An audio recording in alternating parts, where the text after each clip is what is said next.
별을 바라보며 저 멀리 어딘가에 다른 생명체가 있을까 궁금한 적 있나요? 다른 행성에 살고 있는 다른 종류의 생명체가 다른 종과의 만남을 기다리고 있을지도 몰라요. 왜 우리 은하계에서 우리와는 다른 생명체를 발견한 적이 없는 걸까요? 더 흥미로운 건 우리가 우주의 혼자가 아니라면 왜 아무도 우리와 접촉을 시도한 적이 없을까요? 페르미 역설은 이러한 많은 질문에 대한 답을 찾는 것을 목표로 합니다.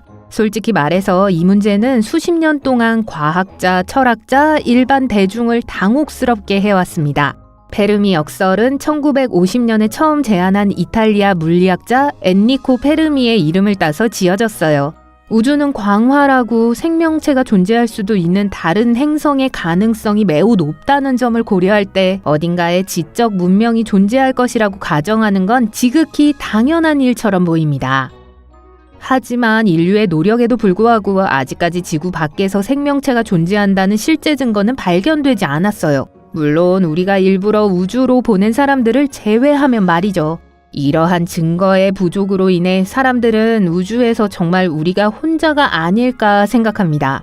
더 나아가 외계인을 아직 발견하지 못한 또 다른 수상한 이유가 있는 건 아닌지 의심하기도 합니다. 한 가지 가능한 이론은 우리가 충분히 오래 열심히 찾지 않았기 때문이라는 거예요. 우주는 광활하기 때문에 우리가 발견하기에는 너무 멀리 떨어진 행성에 다른 문명이 존재할 수 있습니다. 이러한 문명을 식별하는 데 필요한 기술은 아직 발견되지 않았을 수도 있어요. 이미 개발되었다고 해도 광년거리의 우주까지 도달할 만큼 강력하지는 않을 거예요.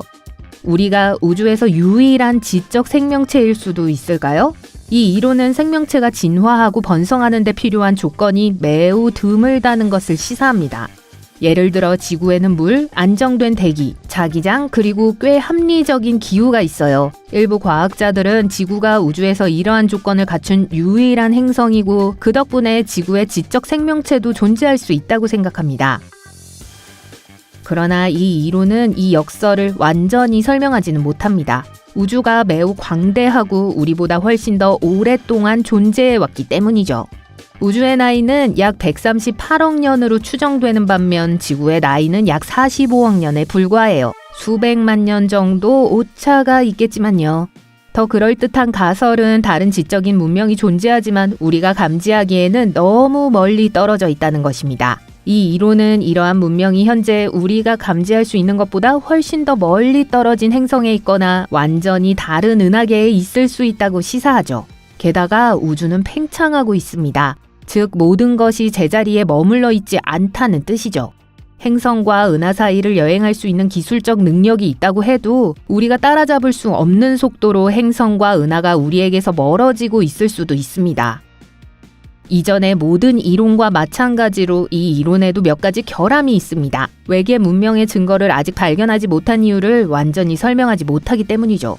외계 문명이 너무 멀리 떨어져 있다면 당연히 감지할 수 없겠죠.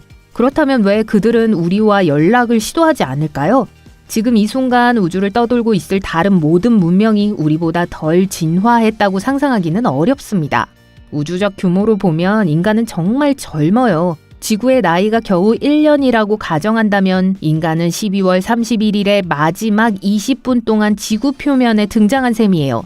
우주 전체의 존재에 비하면 그저 찰나에 불과합니다. 마지막 가설은 다른 지적 문명이 존재하지만 우리가 감지하기에는 기술적으로 너무 발전되어 있다는 것입니다. 이 가설은 외계 생명체가 과학과 발전 측면에서 우리보다 몇 광년은 앞서 있다는 걸 의미해요. 이미 우리가 할 수 있는 것을 훨씬 뛰어넘는 기술을 가지고 있을 수 있으며 이러한 기술을 사용하여 우리에게서 숨어 있을 것으로 추정돼요. 이 이론은 다른 어떤 문명도 우리와 친구가 되고 싶어 하지 않는다는 것을 의미하지만 다소 그럴듯합니다. 이 이론은 우리가 아직 지구 밖 생명체의 실제 증거를 발견하지 못한 이유를 설명해주지만 또 다른 불길한 사실을 암시합니다. 이 문명들이 왜 숨어 지내기로 선택했는지, 그 동기는 무엇인지에 대한 의문이 생기죠. 안타깝게도 페르미 역설은 여전히 미해결 과제로 남아있으며 과학자와 철학자들은 왜 우리가 우주 친구를 아직 찾지 못했는지에 대한 가능한 설명에 대해 계속 토론을 벌이고 있어요. 이 수수께끼를 풀 수 있을지의 여부는 시간이 지나야 알 수 있습니다. 우주 탐사에 관해서는 아직 우리가 성취해야 할 것이 많습니다. 앞으로도 우주여행은 대부분 과학 및 상업용 로봇 임무에 의해 수행될 것입니다. 인간이 일상적으로 우주를 여행한다는 생각은 오랫동안 꿈으로 남아있을 가능성이 높아요. 그 이유는 그 과정에서 발생하는 높은 비용과 부상 위험 때문이에요. 현재 한 사람을 우주로 쏘아 올리는 데는 상당한 에너지가 필요하며 우주 여행을 하는 동안 개인은 극심한 방사선과 고속의 파편에 노출될 수 있어요.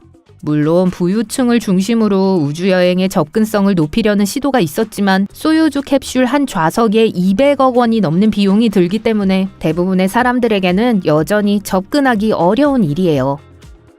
일부 과학자들은 우주여행에 더 많은 시간과 노력을 투자해야 한다고 생각합니다. 하지만 생각해보면 가까운 곳에 우리가 살 수 있는 지구 같은 곳은 없어요.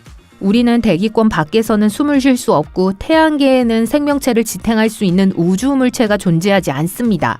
화성을 예로 들어볼게요. 언젠가 화성을 여행할 수 있다고 해도 화성에 도착했을 때는 이미 수개월 동안 미세중력에서 생활하고 있는 셈이 됩니다. 이는 화성 탐사를 시작하기 전에 신체적으로 회복하는데 많은 시간이 걸린다는 걸 의미하죠. 나사는 수년간의 연구 끝에 미세 중력 상태에서의 생활이 인체에 큰 영향을 미친다는 사실을 알아냈어요. 뼈와 근육량의 손실뿐만 아니라 체액의 정상적인 움직임이 위쪽으로 이동하는 경향이 있음을 의미하죠. 눈에 압력을 가하고 시력에도 영향을 미칠 수 있습니다. 지구 밖에 생명체가 존재한다는 사실을 확인할 수 없다고 해서 수년 동안 증거가 없었다는 뜻은 아닙니다. 예를 들어 2001년에 나사 연구원들이 목성의 위성인 유로파에 대한 흥미로운 이론을 제안했어요. 그들은 얼어붙은 박테리아 조각이 유로파의 붉은 색조와 신비한 적외선 신호의 원인일 수 있다고 언급했어요. 이전에는 마그네슘 염이 적외선 반사의 원인으로 여겨졌지만 극한 조건에서 번성하는 지구 서식 박테리아의 데이터도 이와 잘 맞아떨어지죠. 이 박테리아는 붉은색과 갈색을 띠기 때문에 유로파가 붉게 보이는 것도 설명할 수 있습니다. 극도로 낮은 온도와 대기 부족으로 인해 박테리아가 유로파 표면에서 생존할 가능성은 낮지만 따뜻한 액체 내부에서 생존하고 지질학적 활동을 통해 방출될 가능성은 있는 거죠. 1977년으로 거슬러 올라가 볼게요. 오하이오 주립대학의 전파망원경에 우주에서 온 이상한 신호가 포착되었습니다. 신호는 37초 동안 지속되었고 너무 이상해서 이를 본 사람은 출력물에 우하라고 적었습니다. 이 신호는 우주에서 오는 일반적인 신호와는 매우 달랐어요. 물론 우주에서 일어난 거대한 사건에서 비롯되었을 수도 있지만 우주에 사는 지적인 생명체가 매우 강력한 송신기를 가지고 있었을 수도 있어요. 현재까지도 그 원인을 확실히 아는 사람은 아무도 없습니다.